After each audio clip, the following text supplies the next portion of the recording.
la majorité présidentielle. Nouveau mandat pour la mission onusienne en RDC. Le Conseil de sécurité a décidé de maintenir ses troupes sur le sol congolais.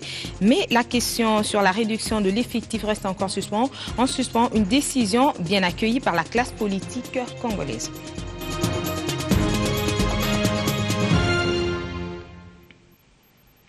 Bienvenue à tous. Les troupes onusiennes resteront bel et bien en République démocratique du Congo. Ainsi, on a décidé le Conseil de sécurité des Nations Unies. Cependant, la volonté du gouvernement de réduire ses effectifs n'est pas encore adoptée. Le Conseil de sécurité se dit prêt à revoir son effectif à la seule condition que des progrès importants soient réalisés sur le terrain. Le Conseil de sécurité allait renouveler le mandat de la MONUSCO qui arrive à terme à la fin de ce mois de mars.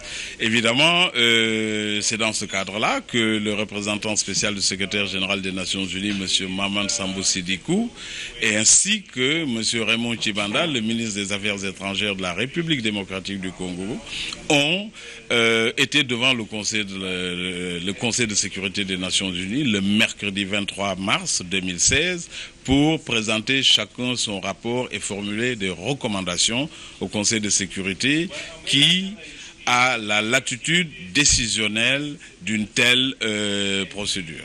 Alors, oui, tous deux ont fait leur présentation. Maintenant, il revient au Conseil de sécurité des Nations Unies de décider en toute souveraineté, car c'est une prérogative qui leur est dévolue. Alors, si le mandat n'est pas, si la proposition congolaise n'est pas prise, si, c'est assez compliqué pour le moment. Ce que je peux vous dire tout simplement, c'est que la MONUSCO et les autorités congolaises sont engagées dans un partenariat, dans des échanges qui sont fructueux, et se sont engagés dans le cadre d'un dialogue stratégique à voir comment mettre en place les mécanismes essentiels pour que le retrait de la force de la MONUSCO ou le retrait de la mission de manière très globale puisse se faire de manière progressive, de manière graduelle, de manière ordonnée. Processus électoral, il ne reste plus qu'à la province du Sud-Bangui de connaître son gouverneur. La Commission électorale nationale indépendante va organiser demain 1er avril cette élection dans le Nord-Bangui. Voisin, c'est le ticket de la majorité présidentielle qui a remporté ce scrutin. Marie-Thérèse Guérimbo a été élue chef de l'exécutif de cette nouvelle province après un second tour organisé par cet organe d'appui à la démocratie. Et toujours par rapport au processus électoral, une délégation du Parti socialiste belge a échangé ce mercredi avec le président de la Commission électorale nationale indépendante, accompagné de quelques membres du bureau. Les discussions étaient axées sur l'évolution du cycle électoral, des échanges fructueux qui ont permis à la délégation belge de se faire une idée nette sur l'évolution du cycle électoral. 2016, année de grands enjeux électoraux pour la République démocratique du Congo. Au cœur de l'actualité du pays, le processus électoral retient de plus en plus l'attention. Ce mercredi, une délégation du Parti socialiste belge a échangé avec le président de la Commission électorale nationale indépendante, accompagné de quelques membres du bureau. Les discussions ont tourné autour de l'évolution du cycle électoral. Au sortir, la délégation rassure avoir été éclairée. Nous avons pu poser toutes les questions sur la façon dont se déroule actuellement ce processus. Et on a eu une discussion franche et sincère, c'est ce qui est important pour vous. La RDC est un partenaire privilégié et nous espérons qu'elle restera et que nos relations seront toujours dans ce même état d'esprit. Ces délégations belges étaient conduites par le député socialiste Stéphane Kriznier. Moïse Katumbi Tchapou est désigné candidat président par les membres du G7 à l'élection présidentielle de novembre prochain.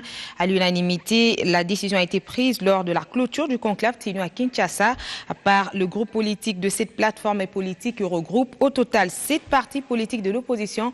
Une désignation qualifiée de non-événement pour la majorité présidentielle. Au chapitre économie, la hausse du dollar américain sur le marché d'échange n'est pas sans conséquence. Des répercussions immédiates sur le quotidien de la population se font déjà sentir. Une situation qui met en alerte la population. Consommateurs et vendeurs décrivent cette situation. La hausse du taux de dollar inquiète la population congolaise vu son impact sur le marché de biens et services. Les cambistes qui sont au premier rang de marché dans cette fluctuation monétaire expliquent selon eux la cause. Il y a eu une petite augmentation et cela est dû au manque de francs congolais sur le marché. Au centre-ville, les taux est à 94 et nous à la cité, les taux varient entre 92 et 93. Il semble que cette hausse soit due à la politique adoptée par le gouvernement, celle de faire entrer plus de devises dans le banque. Le changement inquiète également les commerçants. Il y a réellement hausse du taux. Les marchandises qu'on achetait à 8 000 francs, maintenant 9 000 francs. Les taux est passé de 92, cela influence le prix de la marchandise sur les marchés. Nous ne vendons presque plus. Aux assurances données par la troïka stratégique du gouvernement, des mesures sont déjà mises en branle pour maîtriser tout dérapage néfaste dans la structure des prix sur le marché.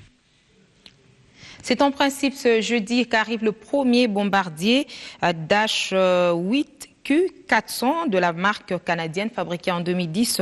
Cet engin a une capacité de 70 passagers à bord et va desservir les lignes domestiques de moins de 2 heures à travers la République démocratique du Congo. Et avec cette acquisition, la compagnie Congo Airways augmente sa flotte. Les autorités de cette compagnie ont annoncé l'acquisition de cet achat qui a coûté environ 30 000 $ pour 2 bombardiers. Congo Airways vient d'acquérir un 3e aéronef. Il y en a d'autres qui vont aussi venir, mais là, c'est le premier de la série. Cet avion de marque Bombardier Dash 8 Q400 de marque canadienne peut prendre jusqu'à 70 passagers. Nous sommes en train d'ouvrir l'escale de Mbandaka. Nous allons ouvrir Gemena et ces avions Q400 vont nous aider effectivement à faire ces lignes-là, ces vols moins de 2 heures, de manière à nous aider à rentabiliser notre exploitation. Parlons de la remise à niveau des femmes motrices du développement économique et social en République démocratique du Congo, thème choisi par l'IFAM pour circonscrire la rencontre au centre Wallonie-Bruxelles de Kinshasa, une activité qui a été inscrite dans le cadre des activités liées au mois de la femme. Centre Wallonie-Bruxelles, un auditoire composé en grande partie des femmes, une manière pour ces centres culturels de clôturer les mois de la femme. Une conférence qui a servi de cadre au débat sur la participation de la femme dans le développement socio-économique de la RDC. Parce qu'on sait très bien que la femme génère beaucoup, mais on a besoin que ce soit un peu mieux canalisé, un peu mieux structuré pour qu'on le ressente réellement dans le pays de façon structurelle. Il y a un problème de structuration, c'est-à-dire que les femmes doivent être structurées pour commencer. Et j'ai voulu aussi, par le fait que j'ai parlé des fameuses 28 mesures d'urgence que le gouvernement a prises, j'ai voulu montrer aussi que le gouvernement se rend bien compte de choses et qu'en fait, ce qu'il fait, c'est qu'il associe tout le monde. Il a associé le patronat, le secteur privé que nous sommes, donc la FEC. Il nous a associés, ils ont associé d'autres organisations professionnelles pour arriver à un résultat parce qu'en fait, finalement, ça concerne tout le monde. La RDC, c'est pas les uns et les autres. La RDC, c'est tout le monde. Il faut du revenu. Ce revenu-là sert à tout le monde. Donc voilà ce que j'ai voulu démontrer.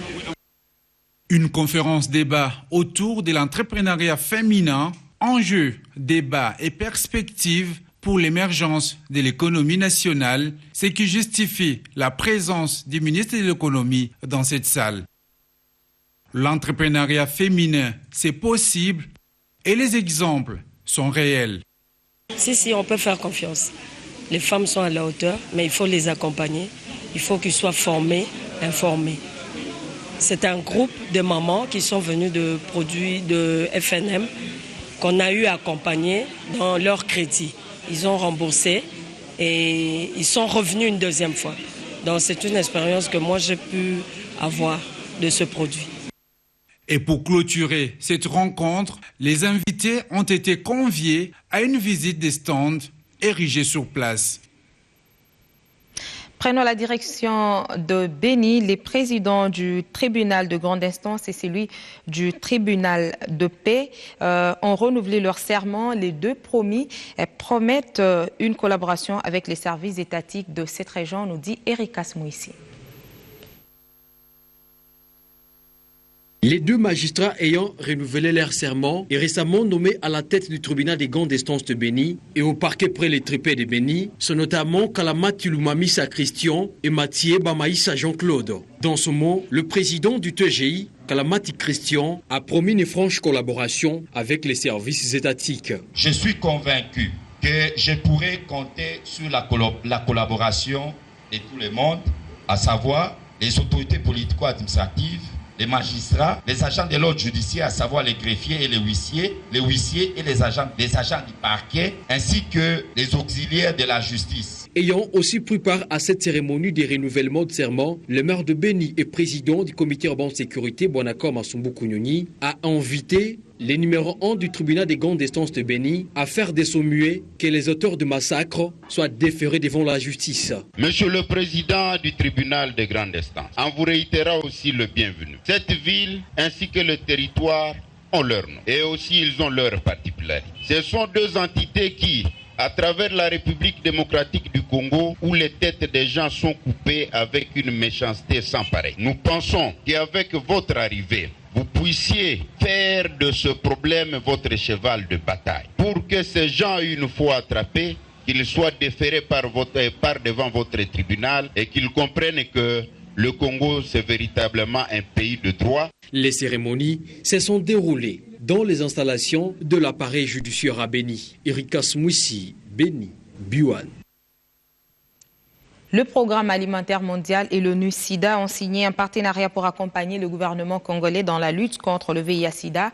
Ces 2 agences des Nations Unies conjuguent d'efforts en vue de contribuer à la réduction de la morbidité et de la mortalité liées au VIH-SIDA. 52% des personnes vivant avec VIH-SIDA sont dénutries à l'initiation de traitements antirétroviraux. Alors ça veut dire qu'ils ne pourront pas, en fait, parmi eux, pas mal d'entre eux, ils ne vont pas même survivre le traitement. Alors, donc il faut vraiment qu'on le pense et que dans un pays comme la RDC, même si le taux d'infection il est bas, on a 80 millions de personnes. Donc le nombre effectif de gens infectés, c'est énorme. Et il faut y penser qu'ils se trouvent partout dans notre pays. 41% à peu près des tuberculeux sous traitement antituberculeux souffrent de malnutrition aiguë globale. 10% de la déperdition des femmes dans les programmes de prévention de la transmission de VIH de la mère à l'enfant sont attribuables à un abandon de traitement à cause de la manque de nourriture. Donc voici, ça veut dire les éléments, le pourquoi c'est important que les agences des Nations Unies qui travaillent pour tenter d'arrêter et de terminer dans ce monde avec ces fléaux, on travaille ensemble. Le Daring Club Motema Pembe joue contre Sangabalende cet après-midi au stade des Martyrs de la Pentecôte dans le cadre d'un match reprogrammé des play-offs Manchalet de la Lina Foot. Ce match est placé sous les signes de la sportivité puisqu'il y a 1 an que cette rencontre sportive avait été émaillée des scènes de violence. On va parler cyclisme pour terminer. Les léopards cyclistes de la République démocratique du Congo sont conviés à des compétitions au Sénégal, au Bénin et au Togo dès le 8 avril prochain dans le but de préparer le 4e tour cycliste de la République démocratique du Congo. L'objectif étant d'augmenter les performances des athlètes congolais en quête de la victoire d'étape. Les cyclistes congolais sont conviés à des compétitions en Afrique de l'Ouest. Les léopards cyclisme vont peaufiner leur stratégie en vue du 4e tour cycliste international de RDC qui prendra part le 4 juin prochain à Kisangani. La délégation congolaise sera composée d'une dizaine de cyclistes dont Jimmy Moindo Kiaviro fera partie. L'objectif est d'optimiser les performances des cyclistes de la RDC au prochain tour. Le Bénin, le Togo et le Sénégal seront les pays qui seront parcourus par les cyclistes de la RDC. Lors du tour précédent, Piston Doukwabumba et Jean-Louis Chiana avaient remporté chacun une victoire d'étape en 2013 et 2014. Cette fois-ci, l'objectif sera de maximiser les victoires d'étape au prochain tour cycliste international de la RDC. Fin de cette édition d'actualité. Madame, Messieurs, merci de rester avec nous.